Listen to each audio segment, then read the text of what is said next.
Welcome back to Motorsports Weekly, everybody. Well, now Martin sits down with Pat Rummerfield, driver of White Lightning. Aside from holding the land speed record for a battery-operated vehicle, Pat has a whole other story to tell. He's battled back from a life-threatening car accident that at the time left him a quadriplegic. Today he is very active and is a real inspiration for all of us. You're strapped inside a car about to go over 230 miles per hour.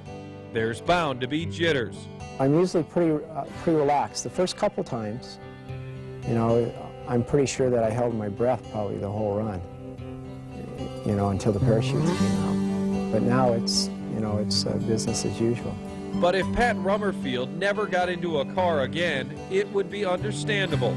25 years ago, a drunken ride with a friend nearly cost him his life. We hit the ditch doing 135 miles an hour.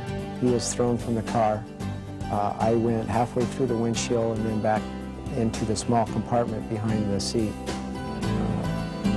Popped this eye out of the socket, broke my neck in 4 places, broke all my ribs, shattered my clavicles, and was left paralyzed from the neck down, a quadriplegic.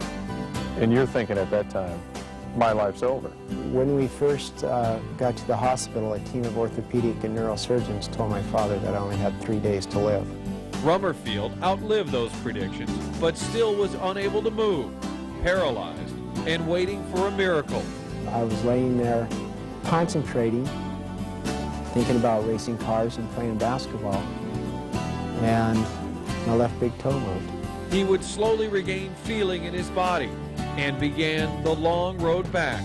I used to just lay there and pray, dear God, if you just let me walk. I'll do everything I can to help others. It took him 3 years to learn how to walk. 17 years after the accident, he was running, but not just around the block. Rummerfield ran triathlons, including the most grueling of all, the Ironman in Hawaii. I thought the same as they did. Sure, I'll give it a try. Maybe I can make it through the swim, maybe not. But at least I'll give it 110%. And I won't give up until I can't get up. Rummerfield is just as passionate about his current dream, a dream that existed before his brush with death nearly a quarter-century ago. His dream has always been to race.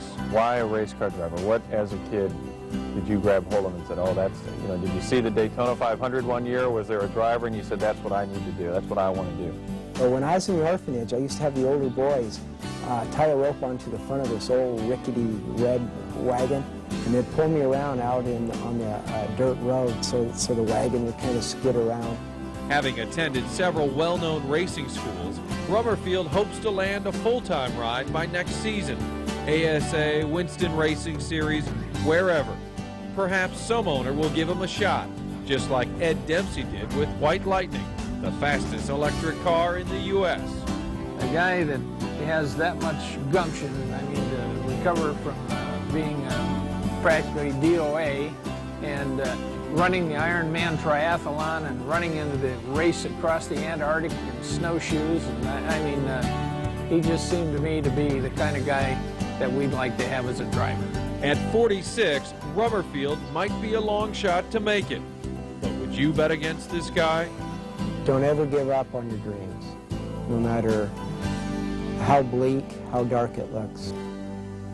Boy, that is an amazing story. Truly an inspiration for everybody out there. We appreciate it, Martin.